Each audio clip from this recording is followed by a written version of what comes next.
Welcome back everybody to the analyst desk of the Sunday night. Today we'll be joined by 정현 Lee and Victor and Lyra. 안녕하세요. 반갑습니다.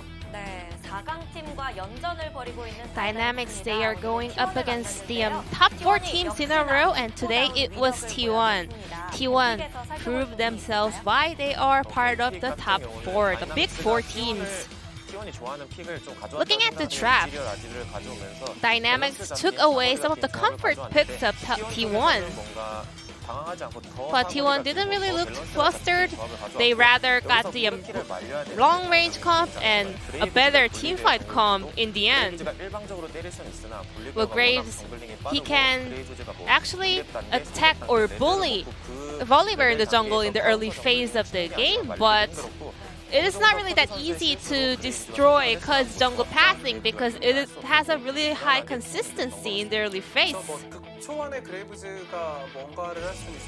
Well, Graves can pull up some of the plays and setups in the very early game, but in the later phase of the game, well, Volibear was having a very comfortable game. And turning into the mid and late game, they had Corki on the side of T1. Well, some people thought that this game was too much of a rest and sleeper mode, but we shouldn't really criticize that they were going really slow because they were playing accordingly to their own comp. Indeed, they were having a very late game oriented comp, so they weren't many actions in a very early phase of the game. Then let's check out one of the highlights in game number 1.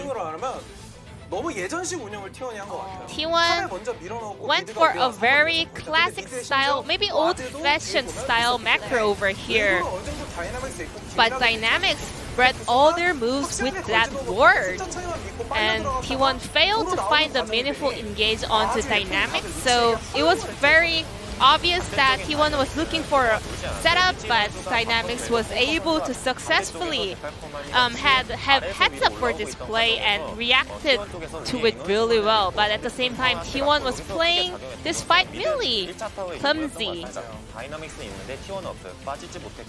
Dynamics had their tier 1 turret in the mid lane, so they were able to retreat safely, but T1 did not, so they had to bite the dust in that situation. Volibear, it can be a good initiation with the flash and stun combo. So, Cuz maybe it could have gone for a more of an aggressive play rather than relying on Thresh to open fight.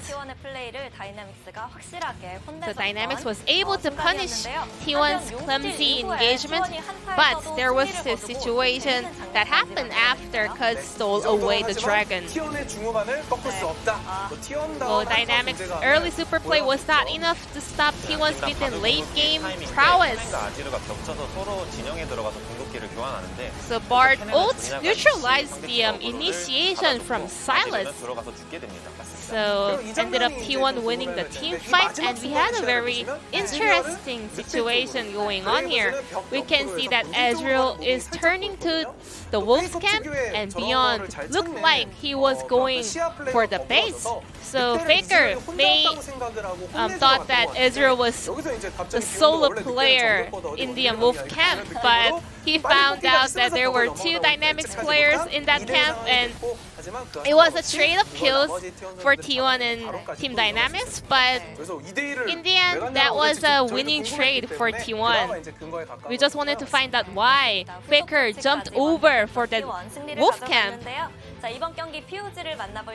Now it's time to check out the player of the game of this game. The one who pulled off a man's play in the mid lane late game, Faker on Corki. Faker with that stylish sidestep, and we were looking forward to seeing a lot of super engagement coming out from Cannon, but Faker was 5 or 6 heads ahead of other players. He was already doing tons of damage before other players were going in for team fights and engages.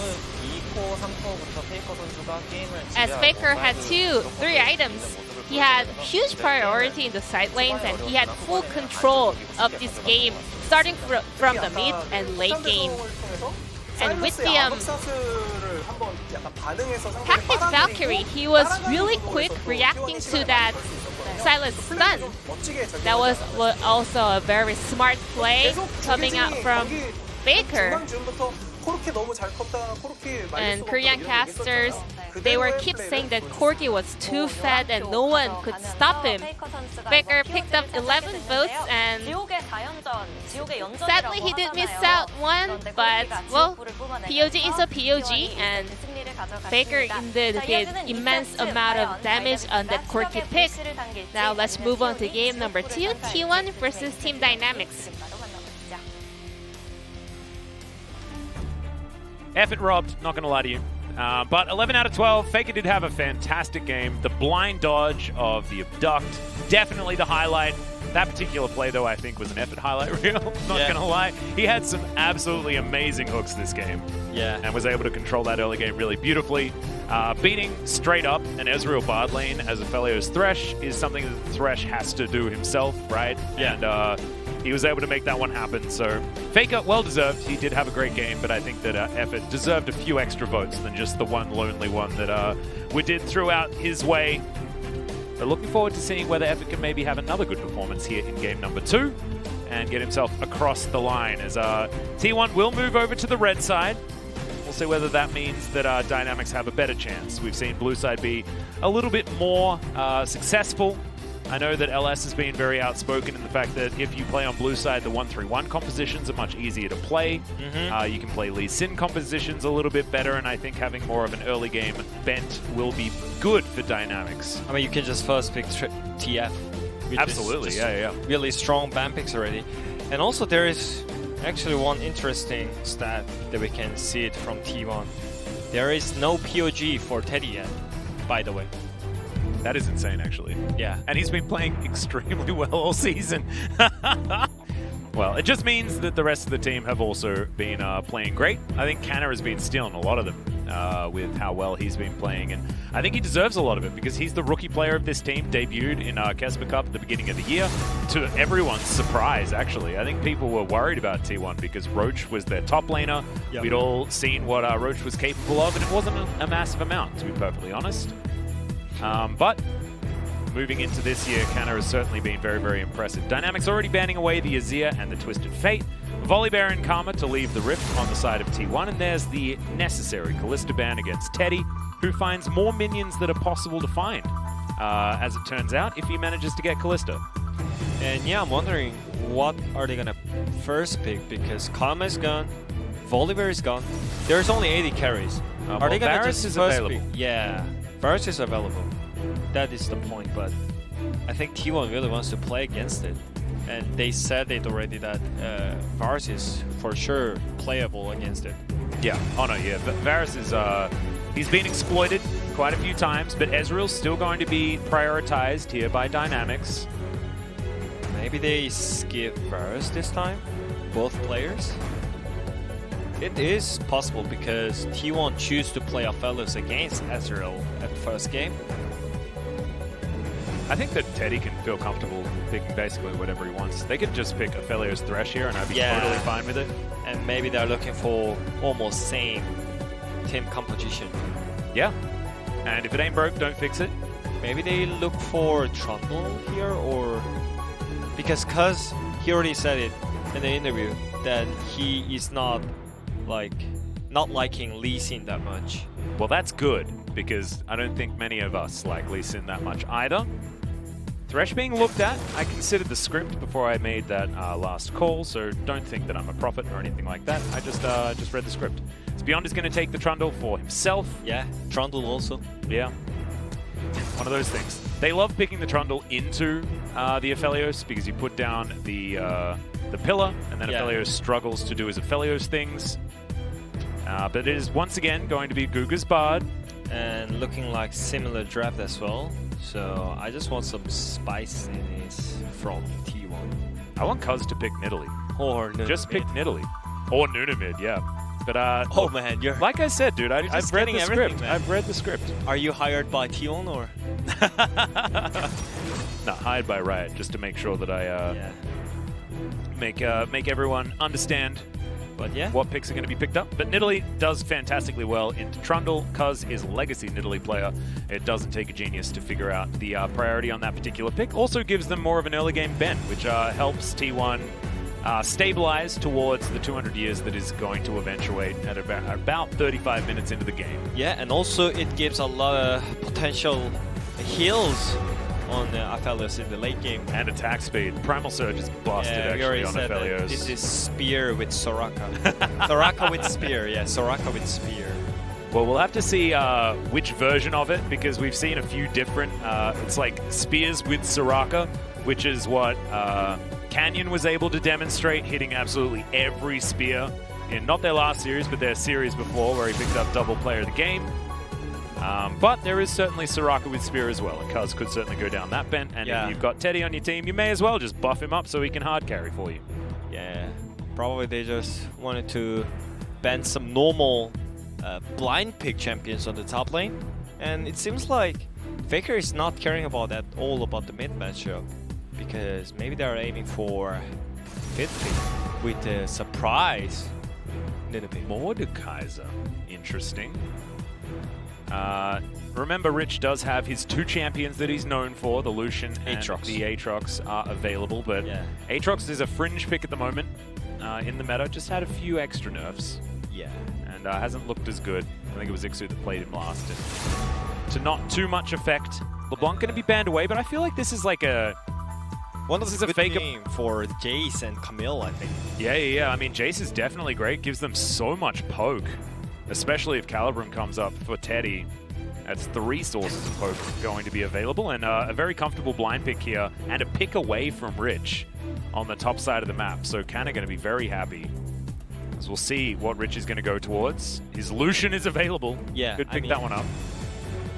If they pick Zoe and Lucian at the same time, then they are actually having some difference between their game 1 and game 2, because last game it was already decided at minute 5. Yeah.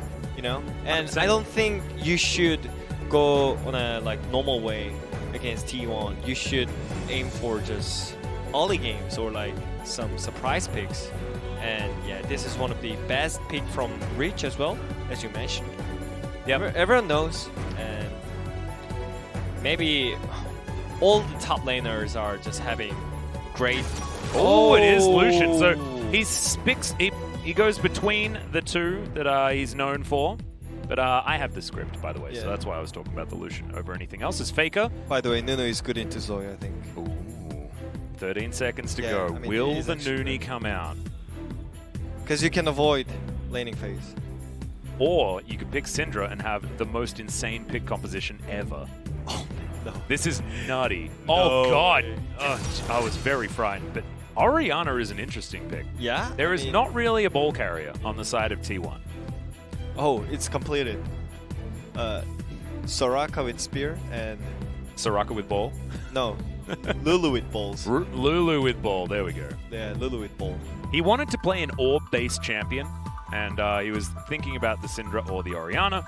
The Orianna is going to come out. Faker is probably one of the best Oriannas in the world. When she was first released, people just watched Faker and how he played her. Yeah, and also, even though Teddy was not having supportive champions in game 1 with Aphelios, he was actually dealing tons of damage in a team fight. Oh, yeah. This time around, they are making it obvious that they just want to Yeah, Teddy give Garrett. one POG Please, Or Teddy, can you get a POG this game? with Orianna, with Nidalee. There's so much healing and shield.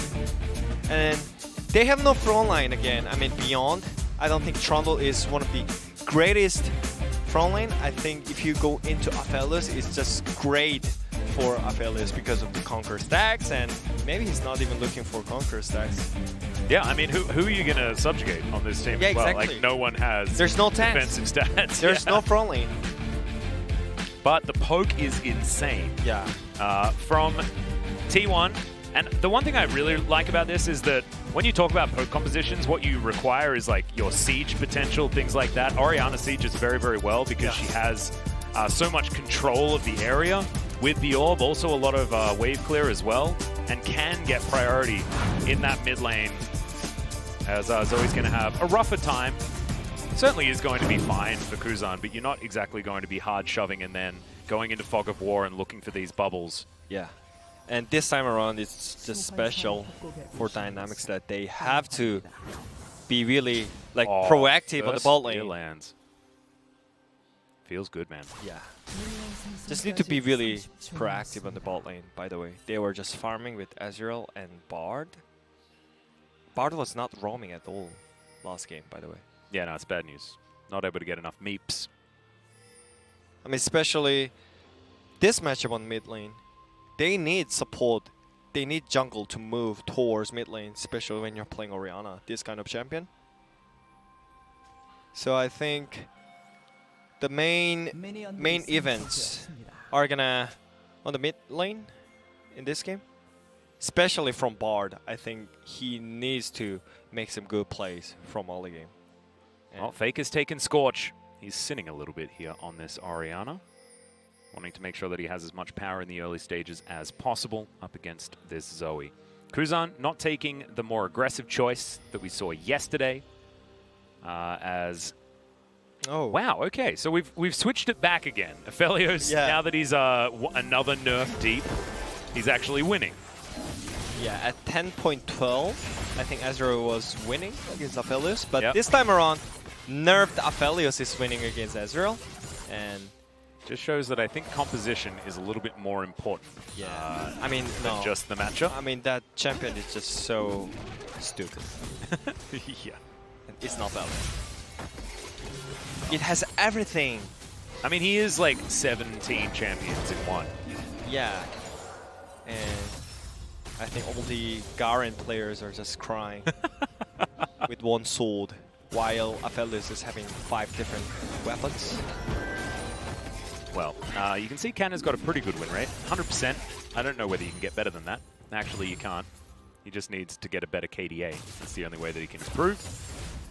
Rich, though, is certainly a dominant Lucian player. Yeah, and Lucian got buffed as well. Yeah, 100 extra range on his Q. That's I mean, it's actually kind of huge, though. Like, his harass is definitely much better, yeah. Yeah, because like in lane, it was actually hard to hit your Qs without your dash, right? But this time around, it's way more easier, so you can lead the laning phase.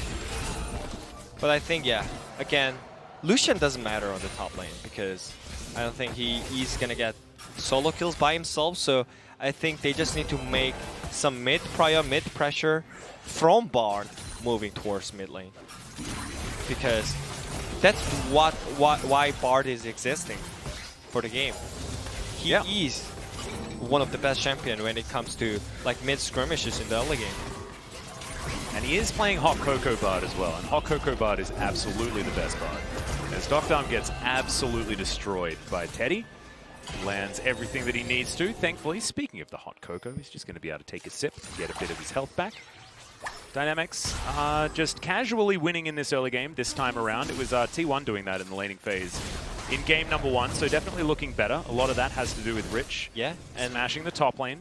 I feel like they're just taking it slow, T1. Oh yeah, they may as well do that. Yet again, their scaling is still very, very good. Better. Yeah, especially compared to Dynamics comp, who have gone even further into the art of sinning, as our friend LS would say. But I think it's harder than the last game because like Corki and Aphelios could just farm it up. But I think Orianna is one of the champions that you really want to get some Priya and just play under their turret in the mid lane.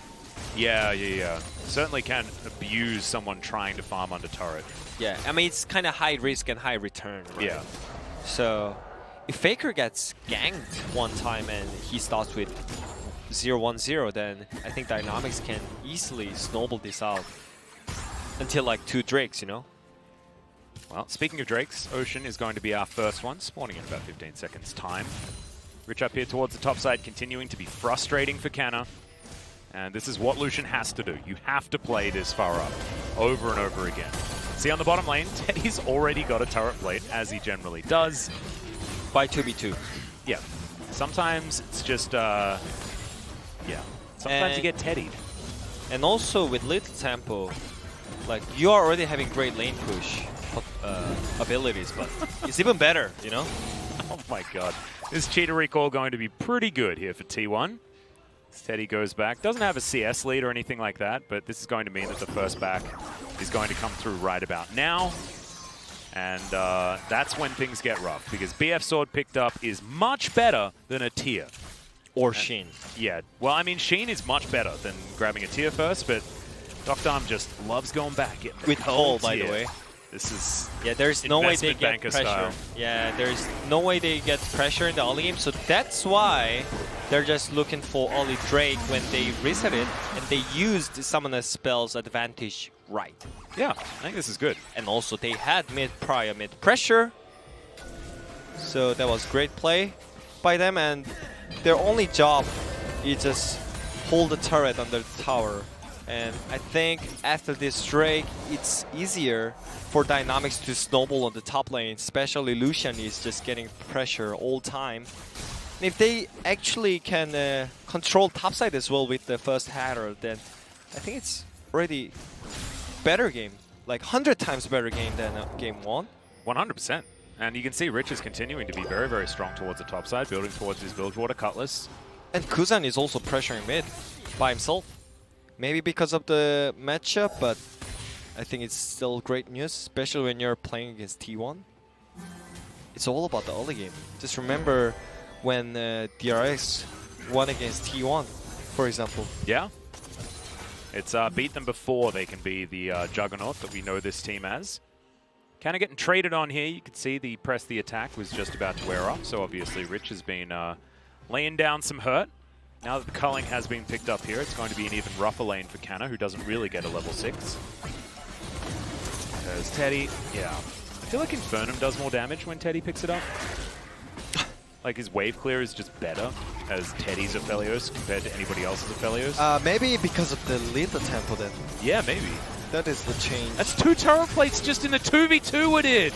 Okay. Teddy is on fire today. So, is it the matchup? Yes, I think so. I think Teddy takes a couple of turret shots, so that's absolutely not what you want. Calibrum picked up. He's got his starting weapons as he gets stunned up by that very nice Cosmic Binding. It's okay. Even though you have 0 life still. Well, he doesn't. With your item. He's got it with his you gun. You have life still. So yeah, I mean, after first reset, T1's bot lane comp is so much better than them because of the item build also. So they're just snowballing already on the bot lane without any ganks, by the way. Ooh, Faker could be in trouble. Flash still there, but Phase Rush. It. Oh, Bubble is going to miss. Clean. Like you say, yeah, Phase Rush, pretty good ability. Clean dodge by Orianna. I mean, it's always pressure to play some mobile champions on mid lane against Trundle. But yeah, Phase Rush helps a lot. And they've got double Phase Rush in this composition as well, so Canna should be okay. Up against that pillar as well. Might have been a strategy that they actually had planned for the Trundle pickup. Yeah, and also on the bot lane, there is Thresh, so it's really, really hard to get some great gank. Yeah, repositioning so easy for T1. And with only one pillar, you instantly get it countered by the Lantern. So basically with their picks and rune choices, Trundle is useless for Dynamics. Like even jungle matchup, Needle is just styling trashes him. Shelly is going to be forgone though, as Kuz moves away from the pit. Faker finally getting some mid-priority here as Effort is just going to rocket back towards the bottom lane. Dr. doesn't have his teleport back up as Teddy is just having a field day down here on the bottom side. And I think there is already like so much pressure on bot, especially when you leave the lane, the tower is just gonna fall out. Is this another? It is another turret plate as Teddy is gonna find the gravitum onto Dr. who's already half health as he walks to the dang lane. 3 plates without any ganks, by the way. Yeah, just lane dominance plates here. And which means Bard cannot move from the bot lane. And he's laning with Bard for another 10 minutes, by the way. And also his jungle is getting stolen away right from underneath him as the hook. Yep, going to miss. Bubble's going to land though. Kuzan can't follow up on it. You can see the only lane that's ahead is Rich. Yeah. But even then, I don't know whether it's going to be enough. As Shelly, it's been started by Beyond again, but again, he has to run away. His effort moves towards the mid lane. The Thresh roaming more than the Bard would do. That's the problem. Through mid lane. All right, which means their Rich. bot lane is Oh, just that's not a winning great so trade. hard. Okay, but I mean, that even.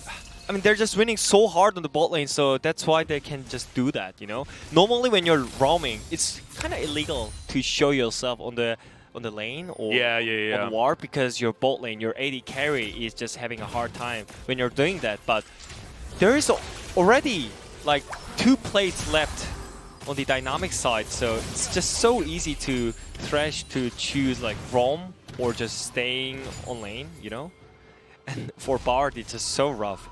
You can't roam because you're going to lose turret on the bot lane, and you cannot win lane also. Relentless Pursuit should get him away. Which means Nidalee can simply just be on the top side. Ooh, but this could be good. Yeah, Mountain Drake now being taken as Nidalee was spotted towards the top side. And this is right under the noses of T1. They've got so many wards surrounding the pit. No way to actually get over towards this Drake. So. Yeah. But this is still great though. They didn't lose Header yet, and they controlled 2 early Drakes already. So it's still great even though they do not have bot pressure. Normally when you have bot prior, it's easier to get the Drakes, but at T1, they lost the timing. Maybe Kana was just calling out for the help on the top lane. That was not a great time. No. And that does mean that Nidalee unable to go down there and steal away the Mountain Drake. So 3 really good Drakes here this game as Kuzan picks himself up a Super Soaker on the floor, misses a Paddle Star, which ain't so great. And there's a Shockwave onto the Zoe. Cuz moves on in, will have a Primal Surge. Oh my god! The damage there from Cuz's spear, but Kuzan is going to survive for the moment. Has his teleport back from his unsealed spellbook as Teddy moves on down, wants another turret plate. 12.5 minutes into this game, he's still got a bit of time to just eradicate all of the plates here. Is he just gonna get it? Yeah, is he just looking for it? Okay, Moonlight Vigil did come down, Cuz looking for Doc Dam as the Tempered Fate is not going to happen because Pounce is an ability that Guga forgot about. And Teddy will just shove this wave in as well. Oh man. Is it just going to be first Turret Blood and all of the plates for the bottom lane of T1 in a 2v2? I'm feeling it. Teddy's getting POG this game. Yeah, 100%. He's like already had so much control. Oh man, and he's set up to win. As Cuz moves on in, good pillar. They have to get this, yeah? Rich looking for the culling, but doesn't get it. Great play. Yeah. Dynamics do take down the Rift Herald. Yeah, they are still having great control on the objective, so they shouldn't care about this like happening on the bot lane. It's already it already happened, you know. You cannot change anything. So you should just do what you can do on the top side. Especially Reach is having a great time with the laning phase. Oh, and just in time for the plates as well. Yeah. So Rich is going to be even further ahead, and he needs that as Beyond taking so much damage. Move back underneath the turret. The pillar comes in, and they just get rid of the Jace and get out of there. It's a kill for Beyond, but so many plates and an assist going to Rich. Huge news for Dynamics. Oh Maybe no. Even more? Yeah, Cuz in trouble, but the Paddle Star's going to miss onto Kuzan. Doesn't matter. Oh my god, the Lucian damage in the early game. Finally, we're seeing what this champion's capable of. As that last turret plate not going to go over to T1, but it is going over to Rich. So T1, yeah. Do they really need it to just all in like that with Flash? No, I don't think so. They knew that Trundle had Flash. And also, like, they could just easily just back out with his pillar, ultimate, and they didn't need to do anything on the top side because their bot lane was already stomping easily. So that was really silly mistake by T1.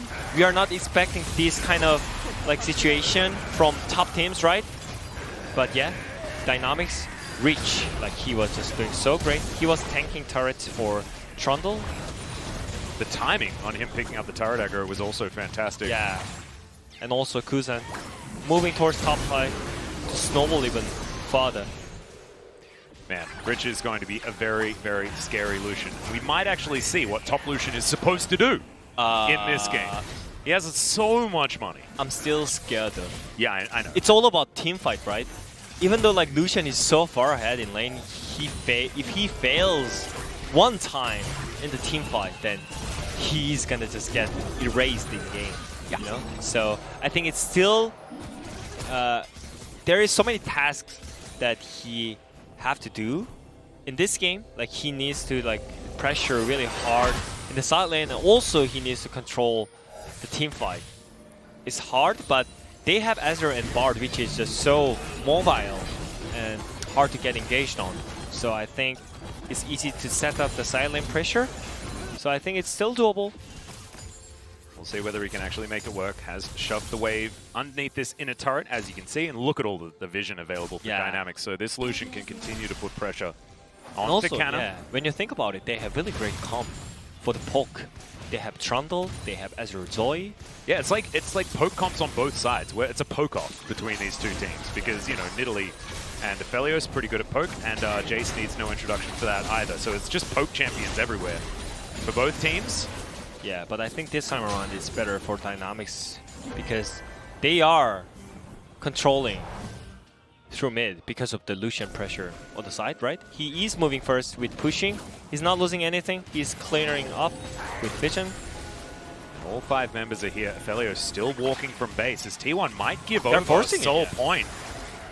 Cuz wants to get into the area, but I don't know whether he's going to be able to as the bubble is going to miss. I think it's too late. Yeah, T1 have to give this one up. So Soul Point over to Dynamics. This is gigantic for their map pressure.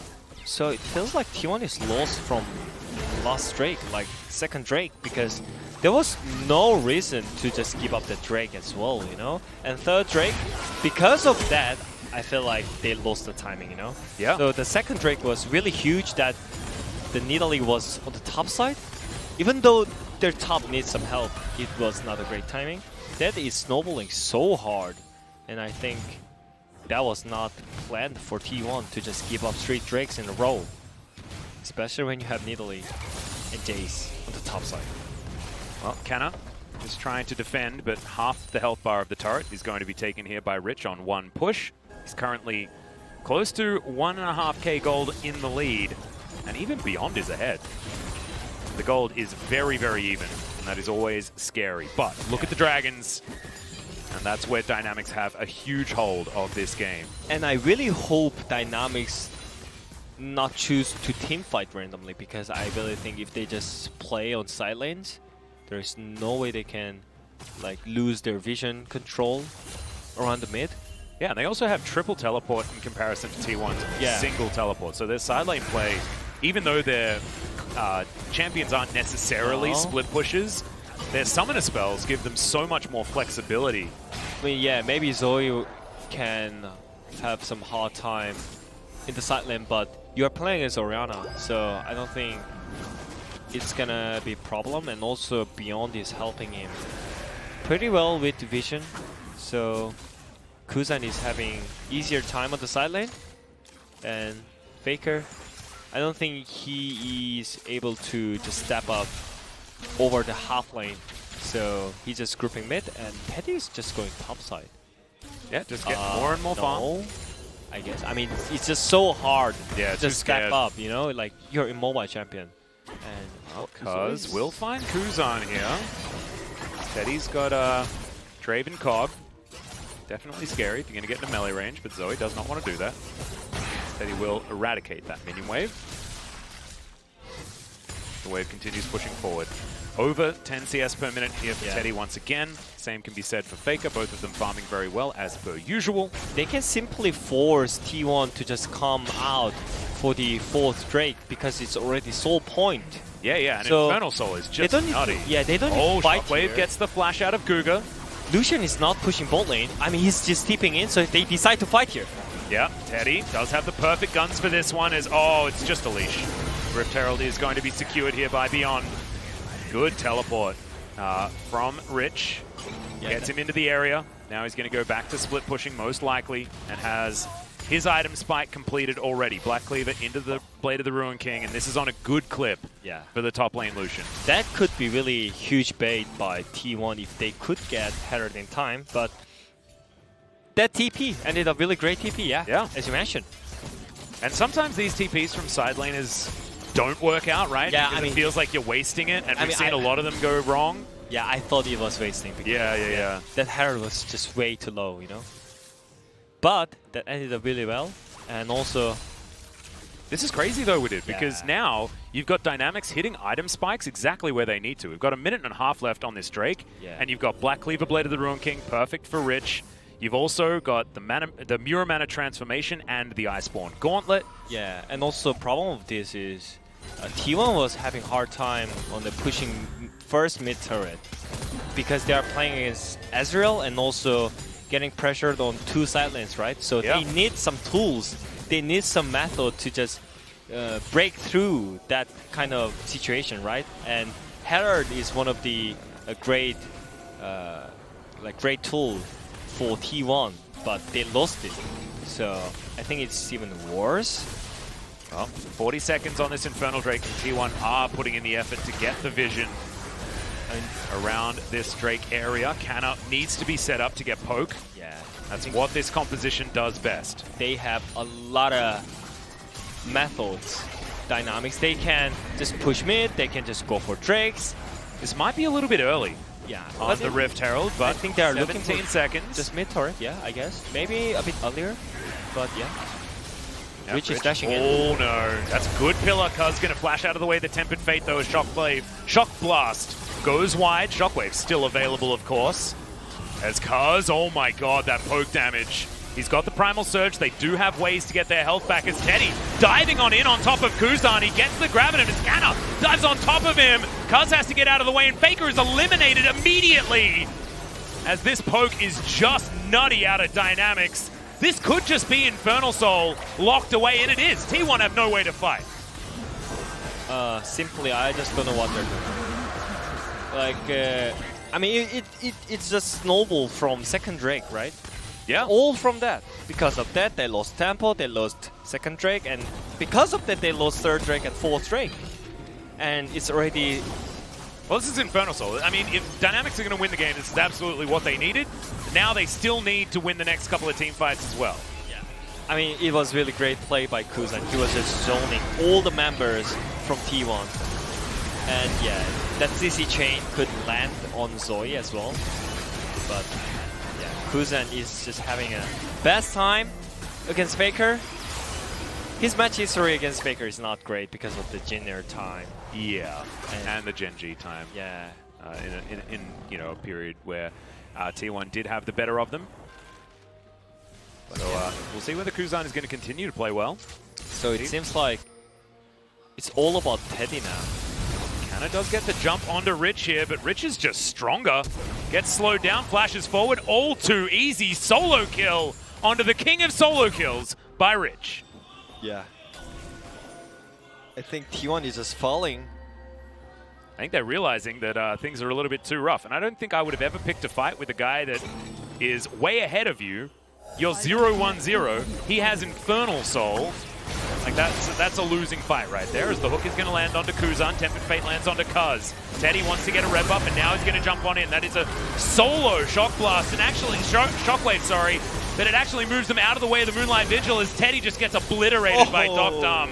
That burst damage was nuts. Out of the Ezreal. Effort now having to run away from Guga. It's supporter combat towards the top side, but in mid lane, Faker has to run to the hills. Doc Dum, if he manages to find himself a Mystic Shot onto Effort, it's going to be a lot of trouble there for the Thresh. It's not going to worry about it as Dynamics have their eyes on the Baron. Yeah, Dynamics, they just used a lot of good tools and Good sidestep there from Effort. Did have some vision available. And I think, yeah, the game is getting harder. Is there a way they can steal a Nashor here? Well, not without Cuz. Cuz is dead for another 4 seconds. Baron is going to be taken. No, King's Tribute gets beyond a whole bunch of health. I feel like this game is over. I think so too. I think there's, like, where do you draw the line, right? As he was actually pinging summoner spells while he was solo killing Canna right here. 이제 하지. He's real scary. Yeah, he said 전판도 내가 이겼단 말인데. easy. And also last game I won, so haha. he just said it, by the way. And yeah, this team fight. That was great stopwatch by Kuzan, so he could actually land the last bubble. last My bubble God. on Teddy. And Rich, the Rich King is here. Yeah, Rich is a monster. And this is one of his champions, right? This was T1 not prioritizing Rich whatsoever. Yeah, You just so thought Canna could beat him no matter what. all the problems solved, even though your body's getting crushed, just crush as same as on the top lane. Then Yeah. it doesn't matter, you know? And it is actually working out. Lucia and Jace matchup. Well, we just have to see whether the amount of years that Teddy has available to him is going to be enough. If you're a T1 fan, you're definitely a Teddy fan here. Yeah, it's 5,000 gold is the lead, though, and this is only going to get worse with close to 2 minutes left on this Baron buff. It's really all about Teddy at this point, but it looks really hard because he needs cleans against Zoe because he needs to run in to Zoe, right, to carry this team fight. Yeah. And he's against also Trundle's pillar, so Well, the culling used 1 versus 3 here. Shockwave lands onto Rich. Spear going to connect as well. Guga sets up the magical journey, and Rich not going to be in any trouble right here, and that buys space for Dynamics to get in on this inhibitor turret. Teddy, the only one here really trying to help out. And the base is now broken for Team Dynamics. This Snowball play is actually working so well. The Dynamics squad hook goes wide there from Effort. Teddy, he does have a lot of damage available with the guns that he's got, but he can't close the distance. And Faker just does nothing at this stage of the game. Inhibitor going to be taken 26.5 minutes. And finally, a team has shown T1 that they can't just sit back with a late game comp and expect to win. Because this Snowball is so tough to get through. yeah, they are actually doing it. Just go through for the early game against T1. Yeah. They're falling. Well, Teddy has Really? the big guns. Beyond going to take a lot of damage. Remember, he is a very scary Aphelios. Beyond is not the target that he really wants to be crashing down on. They lose 1 inhibitor. There's 20 seconds left on the Baron. They're using empowered recalls to get them back home. You can see the damage has definitely been done. 7,000 gold to lead here for Dynamics. I mean, normally with the first Nasher, you get the outer turrets out, but they already got the first inhibitor, so it's already great snowball in by Dynamics. And if they just want to make it 100%, then I think they can just wait for Ezreal item as well, you know. Yeah, get a death dance on top of everything else. I think at this point they can outrange T1 with their abilities, especially with Zoe and Ezreal and Trundle's pillar. So I think they can make it easier, and for that, Gugar is looking for vision control. Yeah, 5-man, T1. They knew, I mean, they know this is coming, and this is last chance for them. Last-ditch effort. They're going to need to win a few team fights to make this one work as Effort, the only one tagged up. Shockwave going to be used. I saw that moment as well, Fake of it. Not going to be enough as Effort going to get taken down low, and Canna already removed from this fight. Teddy trying to make this one the 200 years, but he gets flashed on, and Rich obliterates him. This is going to be the team fight win. This should be the game for Dynamics as they go against expectation to take down T1 in a game number 2. They need to do it again, but this is a great sign for the new team in the LCK as they do eliminate the Nexus. Man, it was looking rough for Dynamics. They came off a loss against Sandbox, but here in game 2, we saw their potential. And they snowball it for a win very early in this game. One-sided. Yeah. Not from T1, it's from Dynamics. Such a dynamic game. Can you just give the pop vote to Rich right now? Oh yeah, I mean, yeah, I'm doing it, sorry. There we go. But this one should be unanimous. Yeah, but that one weird situation and response on top side snowballed super hard. Oh yeah. I mean, with the header, they couldn't finish the turret. You know that, right? Like, it was 4 plates with it, so they could easily just clear the wave and just wait for their bot lane to carry them. But they couldn't wait it. And I think that was just unnecessary play and unnecessary aggressiveness on the top side. And I think that should go some feedback on the Kana and Kaz for the last game. Yeah, I think unfortunately as well, like, I think the Syndra pick would have been a lot better than the Orianna. I felt like the Orianna didn't really have too much that she could do. No. She's one of these picks that requires a composition to be made around her, and there just wasn't that opportunity. Or pressure on mid, you know? He couldn't make enough of pressure on the mid lane against Zoe, so he could actually roam to topside as well to end up Kaz. But anyways, that response on the top side, that was just huge int by T1.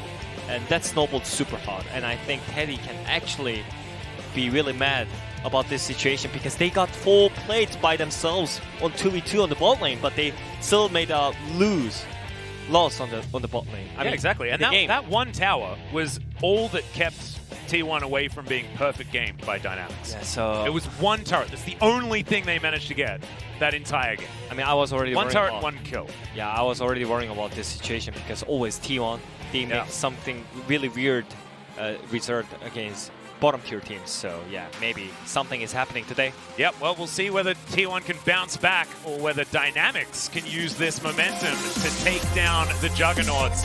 We'll have to find out after a short break, guys. Don't go anywhere.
나 제이스 투명.